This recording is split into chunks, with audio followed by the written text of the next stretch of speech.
Magandang araw! Ngayon ay tatalakayin natin ang unang bahagi ng Araling Isa mula sa module ng Filipino 2 o pagbasa at pagsusuri sa iba't ibang teksto tungo sa pananaliksik. Kaya't ang paksang tatalakayin natin ngayon ay una ang tekstong informatibo at ikalawa ang tekstong descriptive. Simulan natin ang talakayan sa tekstong informatibo.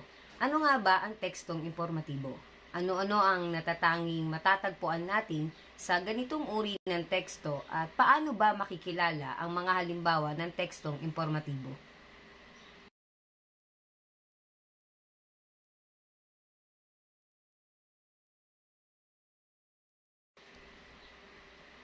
Linawin natin ang konsepto ng tekstong informatibo batay sa mga sumusunod na salita: naglalahad, bagong kaalaman, nagbibigay linaw, sinasagot ang tanong na ano, kailan, saan, sino, paano. Tiyak na binabanggit ang paglalahad o pagbibigay ng impormasyon sa isang tekstong informatibo. Kaya nga't ito ay tinatawag na informatibo sapagkat ito ay naglalaman ng mga impormasyon. Ang mga impormasyong matatagpuan o mababasa natin sa mga ganitong uri ng teksto ay sumasagot sa tanong na ano. Ibig sabihin, tungkol saan nga ba ang teksto o ano ang paksa. Ikalawa ay ang kailan. Pagbibigay ng impormasyon kung anong petsa o panahon ang binabanggit, pwedeng araw, buwan o taon. Gayon din ang mga sagot sa tanong na saan at sino. Nagbibigay ng datos ang teksto na tekstong informatibo ng pangalan, ng lugar o kaya pangalan ng tao bilang pagtitiyak sa datos na kasangkot. At maging ang datos na sumasagot sa tanong na paano. Ito ay nagbibigay linaw sa mga hakbang na dapat malaman ng mambabasa sa kung paano isasagawa ang isang proseso. Sa makatuwid, ang tekstong informatibo ay nagtitiyak o nagbibigay ng tiyak na pagtalakay o nagbibigay linaw ukol sa isang paksa sa pamamagitan ng paglalahad ng mga konkretong datos o impormasyon.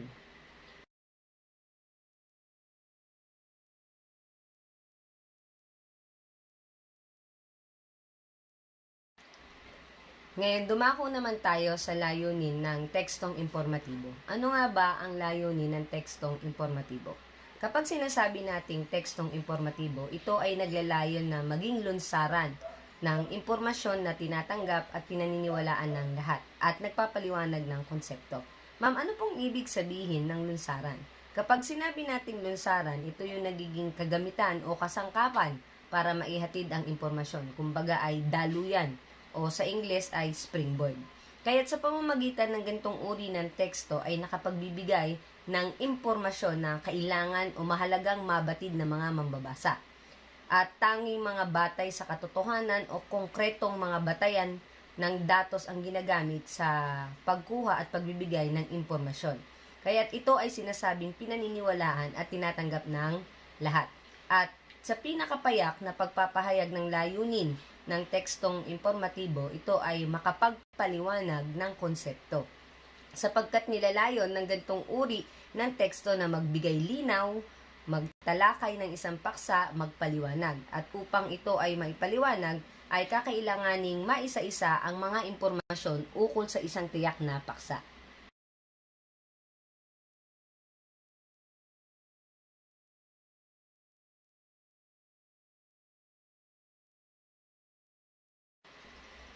Marahil ay nag-iisip kayo, ano kaya ang halimbawa o mga halimbawa ng isang tekstong informatibo? Naririto ang mga halimbawa na maaari nating ihanay bilang tekstong informatibo.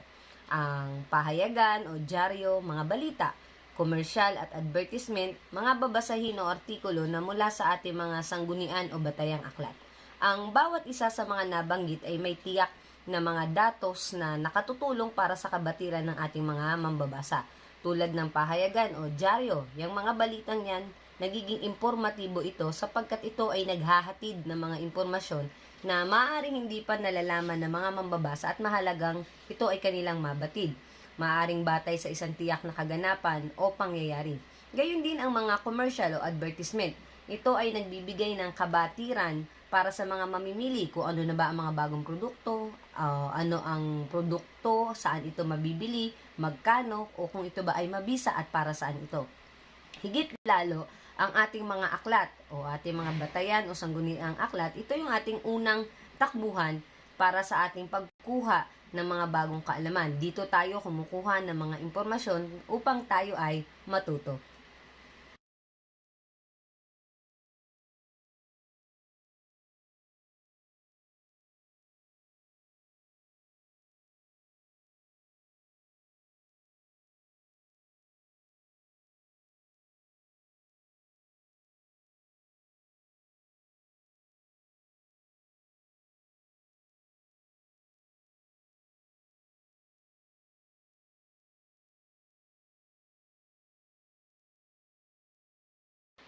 Pagtuunan naman natin ng pansin ang isang halimbawang ito ng tekstong informatibo.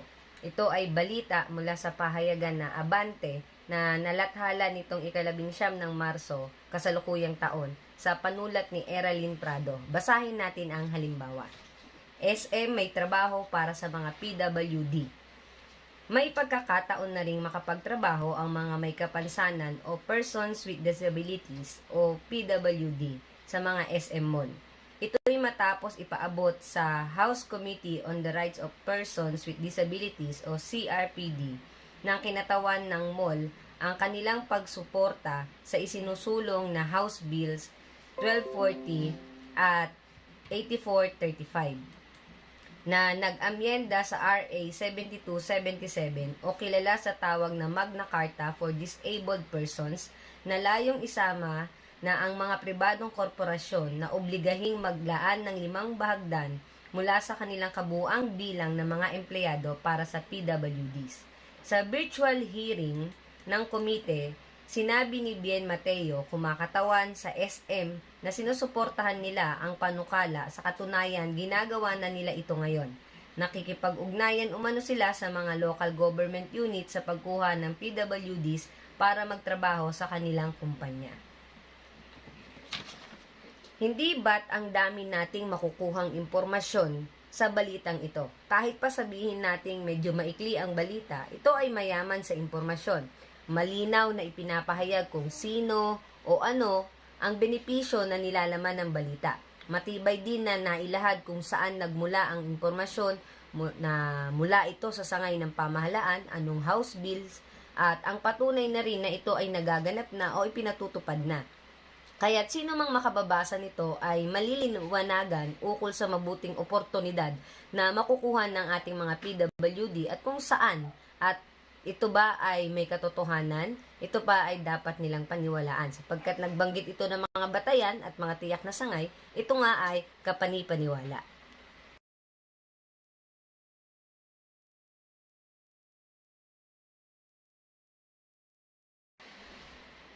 Naunawaan ba ang ating talakay ukol sa tekstong informatibo?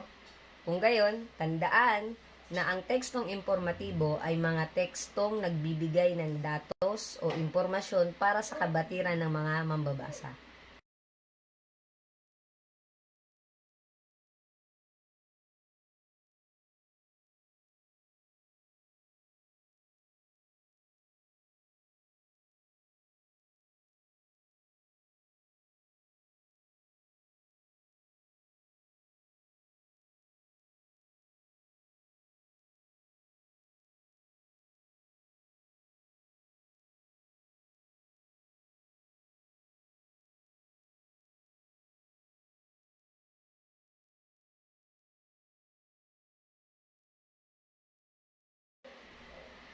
Para naman sa tekstong deskriptibo, ang unang papasok sa isipan natin kapag binabanggit ito ay mahusay na paglalarawan. Sa ganitong uri ng teksto, napakahalaga na magkaroon ng mahusay na pagtitiyak o pag-iisa-isa ng mga salita na makapagbibigay ng katangian ng isang paksa.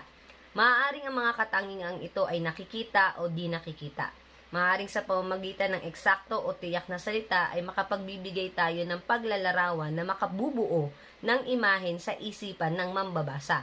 Kung halimbawa ang isang mag-aaral na nagbabasa ay nabubuo niya ang larawan, itsura, o anyo sa kanyang isipan ng binabasa niyang tauhan sa kwento at gayon din ng lugar, ibig sabihin naging mahusay ang manunulat sa paggamit ng salita para ibigay ang mga salitang makapaglalarawan ng itsura o anyo ng tauhan at gayon din ang kapaligiran ng tagpuan. Ibig sabihin, mas nakakatulong din ang paggamit ng 5 pandama para sa pagtitiyak ng ating paglalarawan. Ito yung nagsisilbing batayan sa paglalarawan para mas maging mabisa at mahusay ito at ito ay matatandaan ng ating mga mambabasa o ng mga nagbabasa.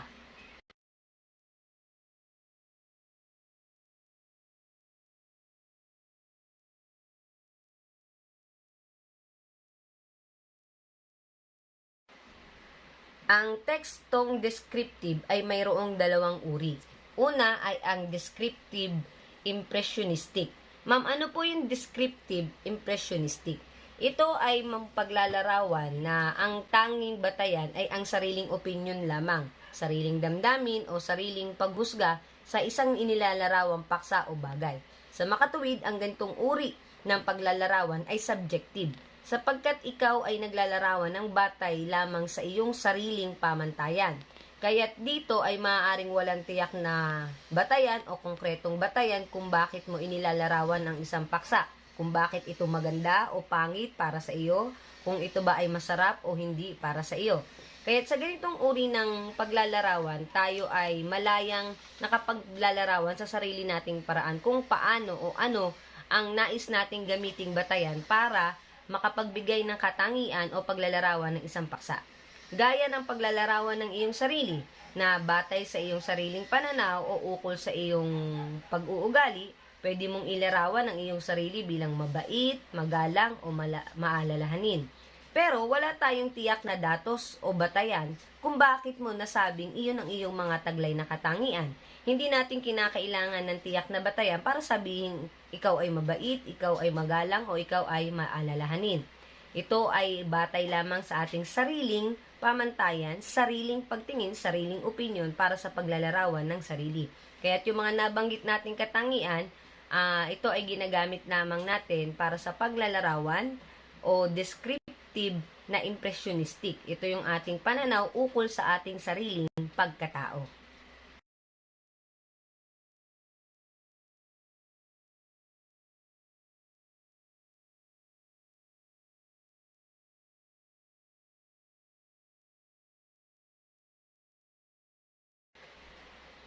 Sa ikalawang uri naman ng deskriptibo, ito ay tinatawag na descriptive technical, sapagkat ito ay objektibo. Objektibo ito dahil sa ito ay may mga tiyak na datos na ginagamit para makapaglarawan. Maaaring maglarawan batay sa datos na nakikita sa isang ilustrasyon o diagram o mula sa isang pag-aaral. Technical ito sapagkat may mga konkretong impormasyon ang kakailanganin upang maisagawa ang paglalarawan ng isang paksa o bagay. Tulad ng teknikal na paglalarawan ng iyong sarili, maaaring ibigay mo ang tiyak na datos ng iyong sarili katulad ng kumpletong pangalan, edad, kaarawan, mula sa buwan, araw at taon.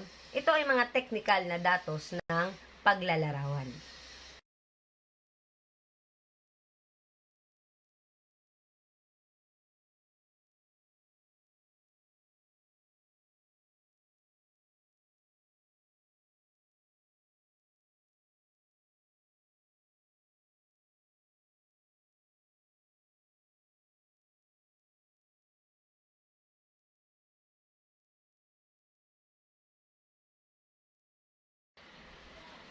Narito ang isang tula bilang halimbawa ng tekstong descriptive na may pamagat na langit sa panulat ng inyong lingkod. Basahin natin.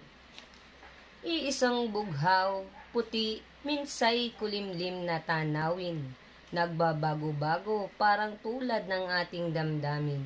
Gaya ng langit na minsay tumatangis, minsay nakangiti. Ganyan din ang langit mong sumisilong sa akin. Sinlawak ng langit ang handog mong pag-ibig, siya ngang tunay ay di mahagip ng aking paningin. Wika mo'y walang hangganang akong iibigin, kaya't ako'y aasang iya'y iyong tutuparin. Kaya't ang langit na bumabalot ngayon sa akin ay yaong maaliwalas at nagnunumingning. Salamat sa tunay at matapat mong pagtingin na kung ako'y turing ay tila langit man din. Ang halimbawang ito ng tekstong descriptive ay gumagamit ng mga salitang naglalarawan ng paksang pag-ibig sa ilalim ng descriptive impressionistic. Subjective o pansarili lamang ang pamantayan ng paglalarawan ng kanyang nadaramang pag-ibig. Maaaring ang mga salitang paglalarawan ay kung ano ang nadarama ng manunulat sa oras na kanya itong isinulat. Ngunit hindi nangangahulugan na ito rin ang nadarama ng lahat ukol sa paksang pag-ibig.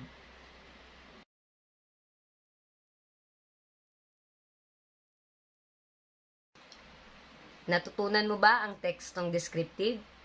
Kaya't tandaan, ang tekstong descriptive ay tekstong nagbibigay ng paglalarawan ukol sa katangian ng paksang tinatalakay. Ito ay maaaring impressionistic o pansarili lamang ang pamantayan o maaari namang technical dahil may tiyak na datos o impormasyong kakailanganin sa paglalarawan. Magandang araw, ngayon ay dadako tayo sa ikalawang bahagi ng Aralin Isa para sa pagkilala ng iba't ibang uri ng teksto.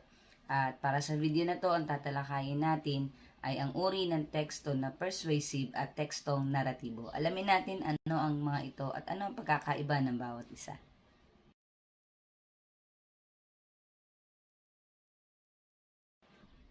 Unang talakayin natin ay uri ng tekstong persuasive. Ano nga ba ang tekstong persuasive? Ano ang kahulugan nito? Ano ang katangian? Paano natin makikilala kung ang isang tekstong binabasa natin ay persuasive nga ba?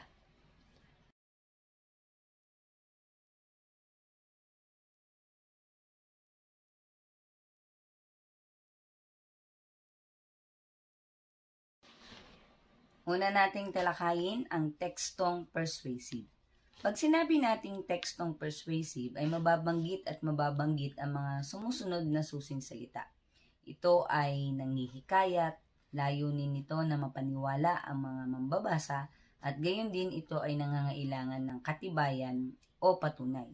Ang tekstong persuasive ay pwede rin nating tawagin na tekstong nanghihikayat sapagkat ito ay naglalahad ng pahayag o kaya opinyon ng isang manunulat at nilalayon niya na mapapaniwala din ang mga mambabasa sa kanyang ipinapahayag. Paano po niya mapapaniwala din ang mga mambabasa? Dito papasok ang pangangailangan na siya ay bumanggit o magbanggit ng mga katibayan, patunay o batayan para mapaniwala ang mga mambabasa sa kanyang ipinapahayag. Ito ay nanghihikayat dahil nais ng teksto na makumbinsi ang mga mambabasa na maniwala sa kanyang posisyon o kanyang punto de vista ukol sa isang tiyak na paksa.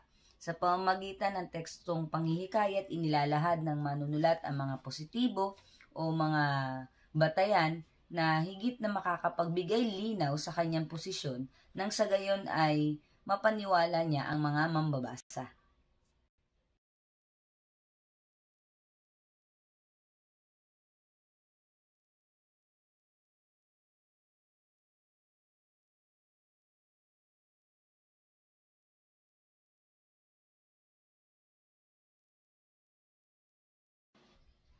Ngayon ay dumako naman tayo sa tatlong elemento na ibinigay ni Aristotle kaugnay ng panghihikayat. Ito ang ethos, logos, at pathos. Ma'am, ano po ang pagkakaiba ng tatlong ito? Ang ethos ay hango sa salitang Griego na ito ay kaugnay ng etika. At pag sinabi nating ethos, ito ay tumutukoy sa kredibilidad o yung tinatawag natin personalidad ng isang manunulat o ng isang tagapagsalita. Dito nagkakaroon ng pagpapasya ang isang mambabasa ukol sa kanyang binabasang teksto kung siya ba ay maniniwala o tatanggapin niya ang mga binabasa niyang pahayag batay sa paninindigan ng pagkatao ng isang manunulat. Ikaw ba ay maniniwala sa isang teksto na nagsasaad ng kanyang posisyon batay sa pagiging autoridad o kung sino ba ang taong ito sa lipunan? Halimbawa, merong ang isang teksto ay nagpapahayag ukol ng kanyang sariling paniniwala o paninindigan sa isang isyong panlipunan. Kung ang teksto ay nagpapahayag ay mula sa isang mamamayan At ang mamamayan na ito ay na siya ay kasapi ng isang maliit na barangay o ating karaniwang mamamayan.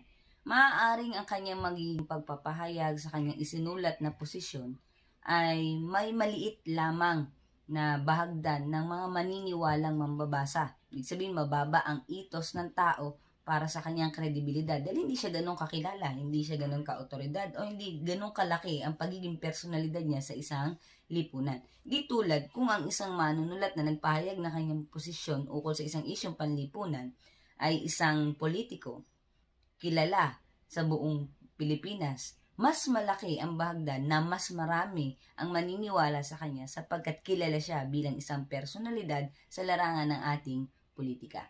Sa ikalawa namang salik, ito ang tinatawag nating logos. Ito ay salitang Griego din na kung saan ito naman ay tumutukoy sa mga pangangatwiran na ibinabatay sa mismong paraan ng pagmamatuwid. Ano ba ang nagiging lohika, kumbaga, ng kanyang pangangatwiran? Ibig sabihin, hindi natin inaalam kung siya ba ay isang abogado, isang politiko, isang doktor. Labas naman tayo sa kanyang personalidad. Ang logos naman ay tumutuon ay sa kung gaano kahusay nga ba ang isang tao sa kanyang pamamaraan ng pagpapahayag. Paano ba ang kanyang kahusayan sa naging pagsasalansan niya ng kanyang pangangatwiran?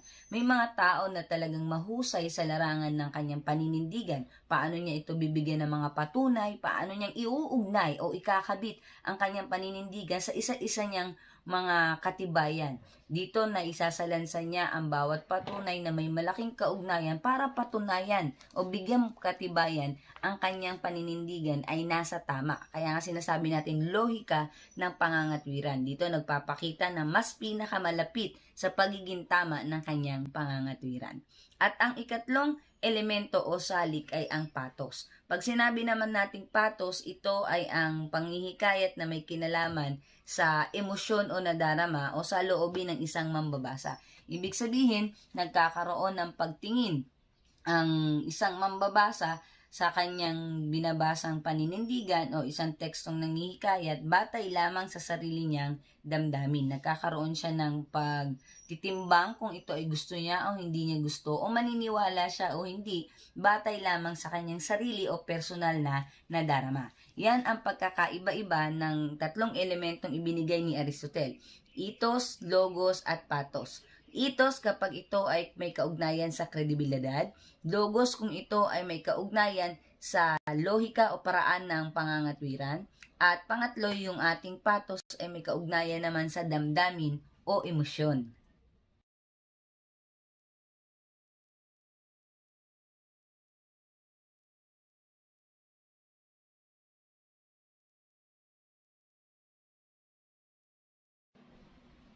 Ma'am, ano naman po ang mga maaaring ibigay na halimbawa para sa tekstong persuasive? Narito ang mga halimbawa. Pwedeng ito ay patalastas, talumpati, editorial, at sanaysay.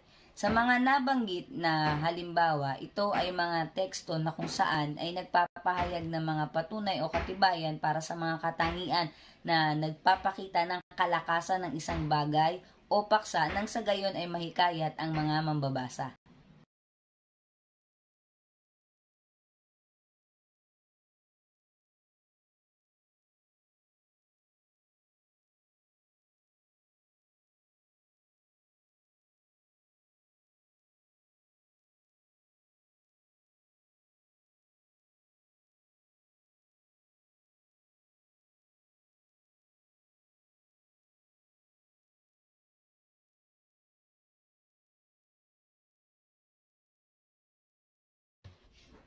Narito ang halimbawa ng isang sanaysay na kung alin ay naglalahad ng kahalagahan ng pananaliksik, isang posisyon na pagpapahayag kung bakit nga ba mahalaga ang isang pananaliksik.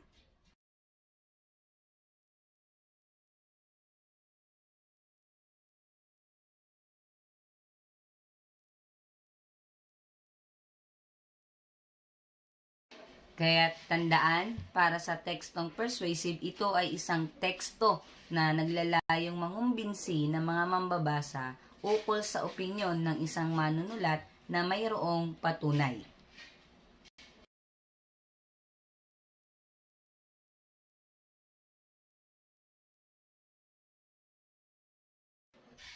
Ngayon naman ay dumako tayo sa ikalawang uri ng teksto, ang tekstong narrative. Ano nga ba ang katangian ng tekstong narrative at paano natin ito bibigyan ng pagpapakahulugan?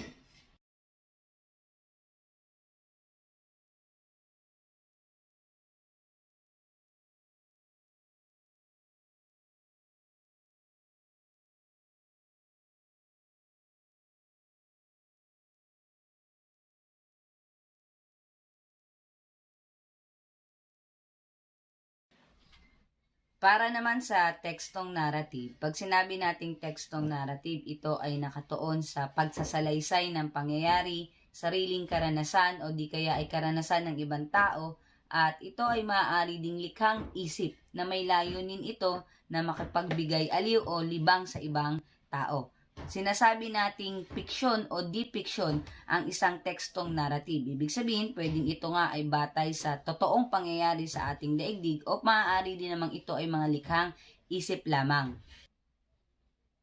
Ang pangunahing layunin ng ganitong uri ng teksto ay makapagbigay ng kwento o makapagsalaysay ng mga sunod-sunod na pangyayari para sa isang kwento. Maaaring ito ay nagbibigay ng pangyayari para sa isang maikling kwento, alamat, o di kaya ay nobela.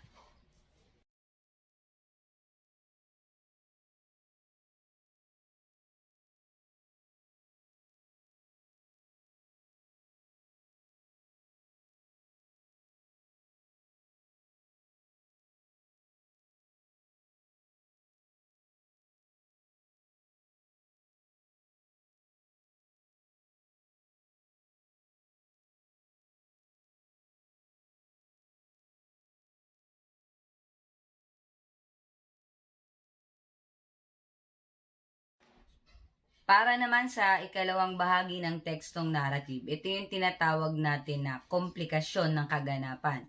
Dito sa bahaging ito isinasaad ang pagkakasunod-sunod o pagkakakawing-kawing ng mga pangyayari o kaganapan sa isang kwento.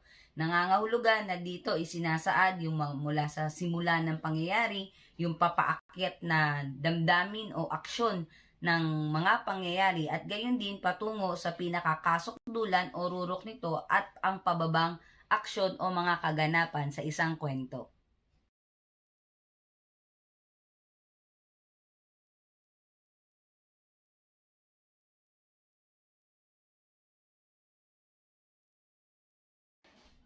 At ang ikatlong bahagi ng tekstong narrative ay ang tinatawag nating resolusyon. Sa bahaging ito nagaganap ang pagbibigay solusyon o ganap na paglutas ng isang suliranin na isinasaad ng maikling kwento. Sa bahaging ito, bukod sa nabibigyan ito ng solusyon, dito na unti-unting bumababa ang mga kaganapan at ito ay patungo na sa pagwawakas o katapusan ng isang kwento. Ang halimbawa naman ng tekstong narrative, gaya ng nabanggit ay mga maikling kwento, nobela, at mga alamat. At ang ilan sa alamat natin ay ang alamat ng ampalaya, alamat ng pinya, alamat ng palay. Na kapag sinasabi nating alamat, ito ay nagsasalaysay ng mga pangyayari upang ipaliwanag kung paano nga ba o saan nagsimula ang isang bagay o paksa.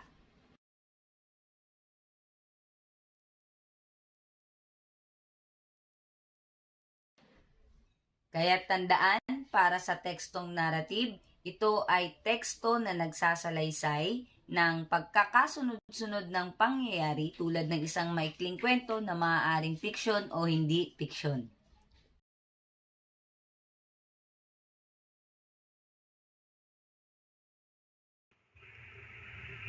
Ang ikalimang uri ng teksto ay ang tekstong procedural. Kapag sinabi nating tekstong procedural, ito naman ay nagpapaliwanag kung paano ginagawa o binubuo ang isang bagay. Tulad ng nasa larawan, ang isang halimbawa nito ay ang recipe ng adobo kung saan dito ay inisa-isa kung ano ang mga hakbang upang maluto o maisagawa ang gawain ng pagluluto ng adobo. At marami pang ibang uri ng teksto na naglalahad ng mga hakbang, tulad ng mga manual sa pagbuo ng bagay o pag-assemble ng gamit. Ang ika-anim na uri ng teksto naman ay ang tekstong argumentative. Ito ay naglalayong makapanghikayat maglahad ng posisyon ng umiiral na kaugnayan ng proposisyon na nangangailangang pagtalunan. Ito ay malinaw na paglalahad ng paninindigan kung ano ang iyong pinapanigan at pinaniniwalaan. Dito ay mahalagang nakapaglalabas din ng mga ebidensya o patunay bukod sa iyong sariling paniniwala.